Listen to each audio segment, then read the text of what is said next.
Hi friends, welcome back to my channel.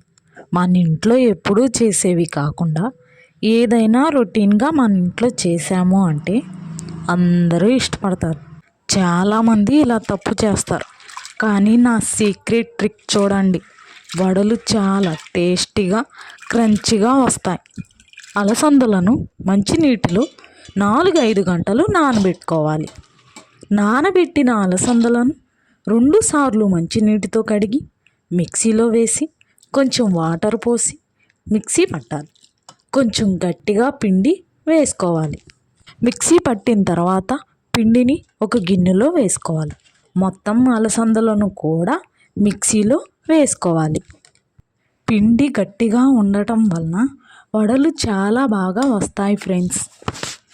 పిండిలో అల్లం paste, పచ్చిమిర్చి, కొత్తిమీర, కరివేపాకు, ఉల్లిపాయలు, కొంచెం జీలకర్ర, రుచికి సరిపడా ఉప్పు వేసుకోవాలి. ఇవన్నీ వేసుకోవడం వలన వడలు చాలా టేస్ట్గా ఉంటాయి.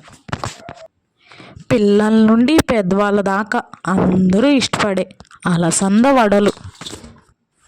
బయట చేసిన వడల కంటే మన ఇంట్లో చేసిన వడలు చాలా టేస్ట్గా ఉంటాయి.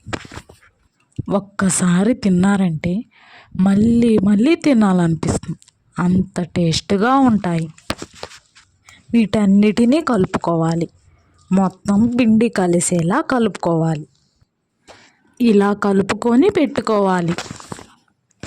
గ్యాస్ వెలిగించి గ్యాస్ పైన ప్యాన్ పెట్టి నూనె పోసి నూనె వేడి అయిన తర్వాత అలసంద పిండిని చిన్న చిన్న ఉండలుగా తీసుకొని వేసుకోవాలి. చూడండి ఫ్రెండ్స్, పిండి ఎంత మెత్తగా ఉందో.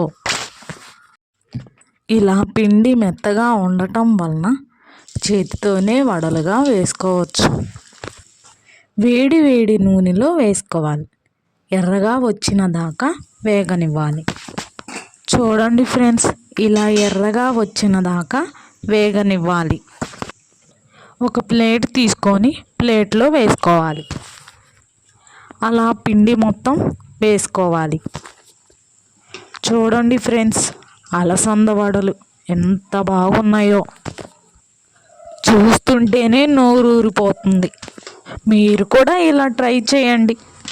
అలసంద వడలు టమాటా పచ్చడి వేసుకొని తింటే ఉంటుంది ఫ్రెండ్స్, సూపర్ టేస్ట్గా ఉంటుంది. ఒక్క వడ తిన్నాక ఒకేసారి 2-3 వడలు తింటారు ఫ్రెండ్స్. అలసంద వడలు సూపర్ టేస్ట్. మీరు కూడా ఒకసారి ట్రై చేయండి ఫ్రెండ్స్.